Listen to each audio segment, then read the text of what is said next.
ये single door refrigerator है। इसमें क्या है कूलिंग की प्रॉब्लम और इसमें क्या है चोकिंग की प्रॉब्लम है। बहुत ज़्यादा चोक है इसका जो इसका फ्रीजर है और इसमें जो कंडेंसर है वो भी बहुत ज़्यादा चोक है। तो आपके सामने भी अगर ये फॉल्ट आ रहा है और वहाँ पे क्या है जो रेफ्रिजरेटर है वो कूलिंग की प्रॉब्लम है, तो आप उसको कैसे सॉल्व कर सकते हैं और आप उसको कैसे ठीक कर सकते हैं। ये वीडियो जो है आपके लिए बहुत ज़्यादा इन्फॉर्मेटिव, तो आप वीडियो कंप्लीट कर लें।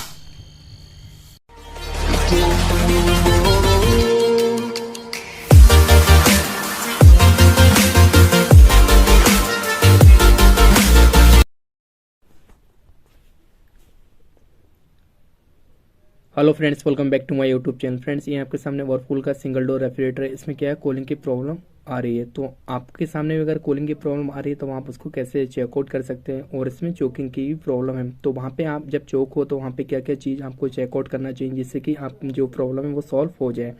तो आपको क्या ना इस वीडियो को बहुत ज़रूरी है, ये आपके लिए बहुत ज़्यादा इन्फॉर्मेशन इसमें मिलेगी। तो आप क्या है इस वीडियो कंप्लीट वॉच कर लें जिससे कि मैं आपको जो इन्फॉर्मेशन दूँ वो अच्छे से समझ आ जाए। तो टाइम वेस्ट ना करते हुए वीडियो को हम आगे बढ़ाते हैं और आपको क्या है कंप्लीट आपको स्टेप बाय स्टेप जो भी इसमें दिक्कतें हैं, जो भी परेशानी है वो आपके साथ शेयर करते हैं। तो ये जो है आपका वर्लपूल का जो सिंगल डोर रेफ्रिजरेटर है, इसमें जो इसका फ्रीजर है, जो ओल्ड वाले फ्रीजर हैं जो पहले यूज होते थे लगभग 20 साल 15 साल पहले जो फ्रीजर यूज होते थे वो यूज़ है इसमें कोयल वाला, बट ये एल्युमिनियम का है, कॉपर का नहीं है।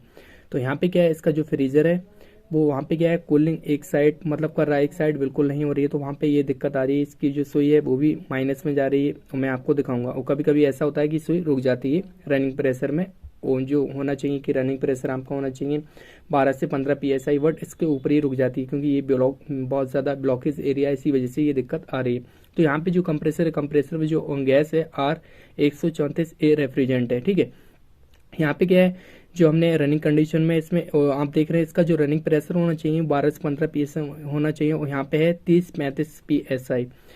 यानी कि जो गैस है, गैस इसकी एकदम प्रॉपर तरीके से चार्ज की गई थी, बट इसमें जो है चोकिंग की प्रॉब्लम है, इसीलिए इसका जो प्रेशर है रनिंग प्रेशर वो 30-35 PSI है। और इसकी कैपेसिटी पे बिल्कुल ही चिल्ड पड़ी है, एकदम चिल्ड है ये बहुत ज़्यादा।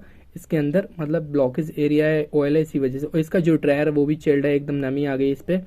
तो इसका जो फ्रीजर है, फ्रीजर के एक साइड मतलब ऑयल जमता था, ऑयल था, इसी वजह से एक साइड नहीं जमती थी आइस। और इसका जो कंडेंसर है वो भी कम हीट हो रहा है, मतलब ऊपर की 2-3 लाइनें हीट हो रही हैं, बाकी ये हीट नहीं हो रहा जैसे कि हीट होना चाहिए।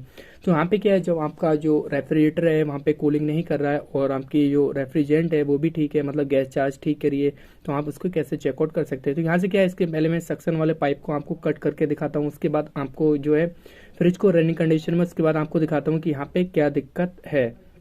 तो आपके सामने भी ये प्रॉब्लम मतलब सामने आ जाएगी कि आप इसको कैसे देख सकते हैं। और जब हम इसको चलाएंगे तो उसके बाद ये पता लग जाएगा। और इसका जो स्टैंडिंग प्रेशर होता है R134A रेफ्रिजरेंट का, तो वो होता है 85 से 95 PSI।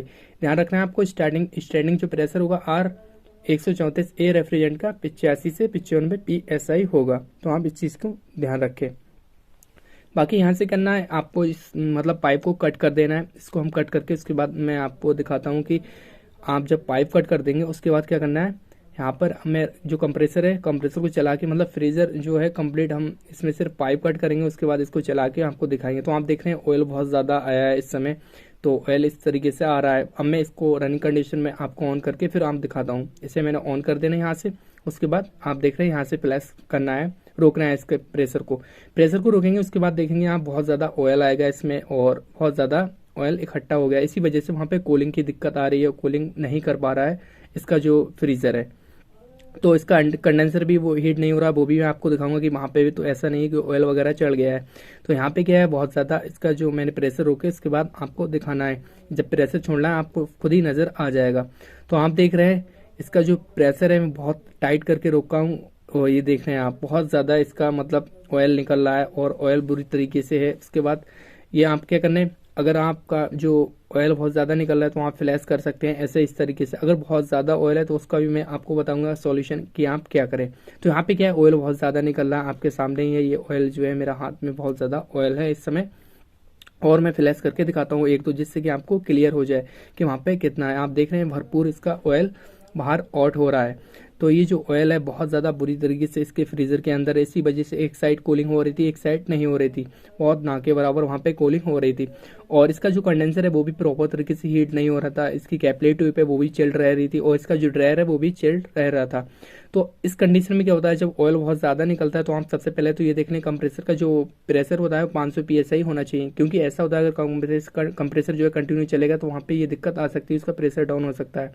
तो यहाँ से क्या है, कैपिलरी ट्यूब में इसको कट करके उसके बाद आपको जो ड्रायर है वो भी कट करके दिखाऊंगा, और इसके बाद में आपको ये जो कैपिलरी ट्यूब है यहाँ से कट कर देना है, इसको मतलब चेंज ही कर देना है, क्योंकि कैपिलरी ट्यूब में बहुत ज़्यादा ब्लॉकेज है और ये मतलब फ्लैश करने से ठीक नहीं होगा, तो हम इसको न्यू चेंज कर देंगे।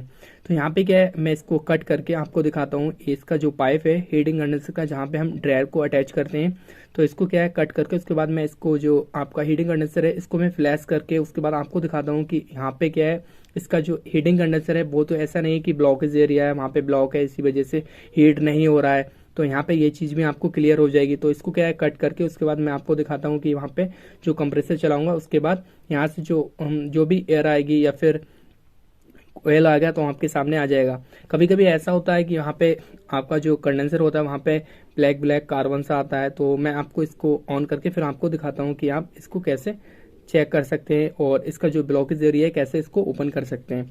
तो यहाँ पे क्या है, मैंने ऑन कर दिया, उसके बाद मैं आपको प्रेशर रोक के उसके बाद दिखाता हूँ कि यहाँ पे क्या कंडीशन है। जो भी होगा आपके सामने आप देख रहे हैं, ये ब्लैक ब्लैक मेरे हाथ पे भी लग गया है और ये अंदर से जो है कार्बन आ रहा है और इसके अंदर ऑयल भी बहुत ज़्यादा है।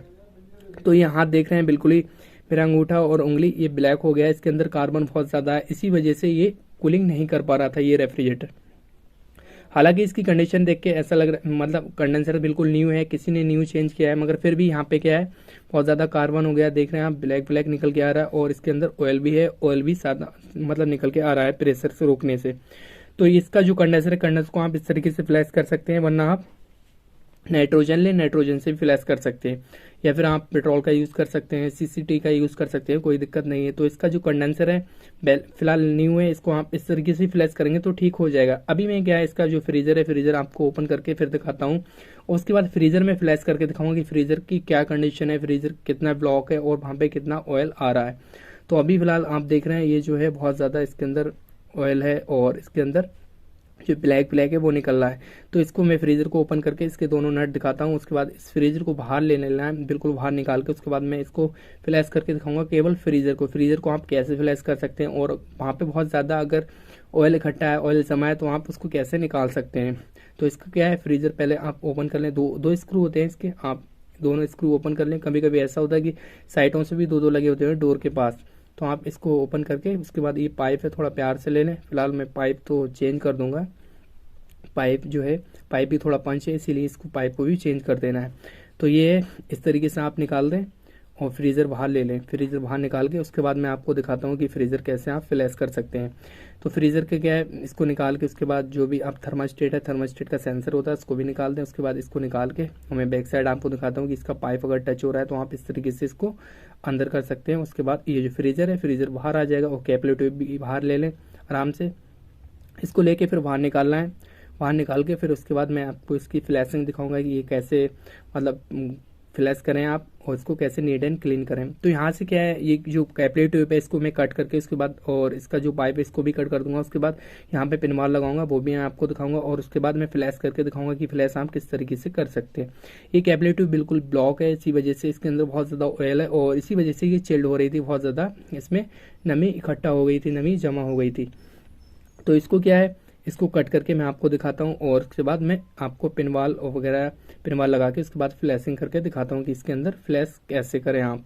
तो यहाँ से क्या है, मैंने पिनवाल लगा लिया, उसके बाद यहाँ पे पिनवाल लगा लिया जहाँ पे हम कैपिलरी ट्यूब लगाते हैं, इस वजह से कि वहाँ पे लगा लिया है कैपिलरी ट्यूब। यहाँ से क्या है प्रेशर देंगे, प्रेशर देके इससे आउट होगा। तो अभी क्या है प्रेशर मैं यहाँ से आउट करता हूँ। तो मैंने कैपिलरी ट्यूब में इस वजह से पिनवाल लगाया, वहाँ पे क्या होगा अच्छे से सारा आ जाएगा जो भी हुआ इसके अंदर ऑयल। तो आप देख रहे हैं ऑयल बहुत ज़्यादा निकल रहा है इसके अंदर, और जहाँ से सक्शन वाला पाइप है यहाँ से हम फ्लैश कर रहे हैं।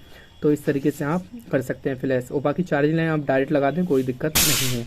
तो आप देख रहे हैं इस तरीके से ये फ्लैश कर रहे हैं। इसकी आवाज़ बहुत ज़्यादा आ रही है, साउंड बहुत ज़्यादा कर रहा है, आपके सामने सुने आप।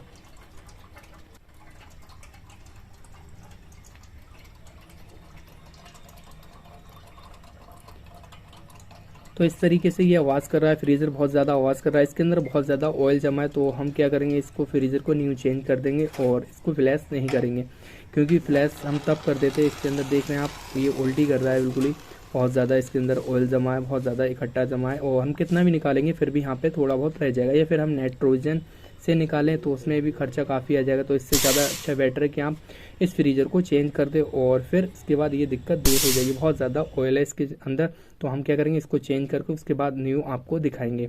उसके बाद मैं सब प्रॉपर तरीके से काम करके आपको दिखाऊंगा। तो ये जो है फ्रीज़र को हम चेंज करके तो आपको दिखाता हूँ। मैंने क्या है, फ्रीज़र इसमें न्यू इंस्टॉल कर दिया है, आप देख रहे हैं।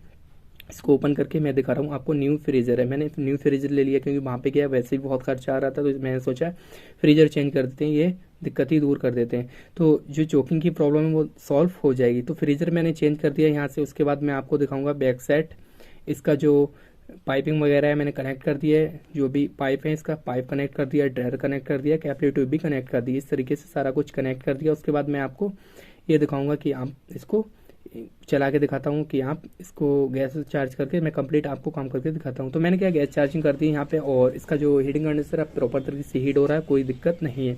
तो आप इस तरीके से काम कर सकते हैं। और वहाँ पे क्या, अगर आपका बहुत ज़्यादा चोक है तो आप देख लें कंप्रेसर की लाइनें, आपकी लाइनें जो हैं वो वहाँ पे ऑयल ना देती हूँ, सेक्शन से ऑयल नहीं आता हो, तो वहाँ पे क्या है फिर चोकिंग की प्रॉब्लम आ जाएगी। तो आप कंप्रेसर को ही चेकआउट कर लें। तो फ्रेंड्स, ये इन्फॉर्मेशन कैसी लगी, अच्छी लगी वीडियो को लाइक कर दो, चैनल पर न्यू विजिट किया चैनल को सब्सक्राइब कर दो। Thank you for watching.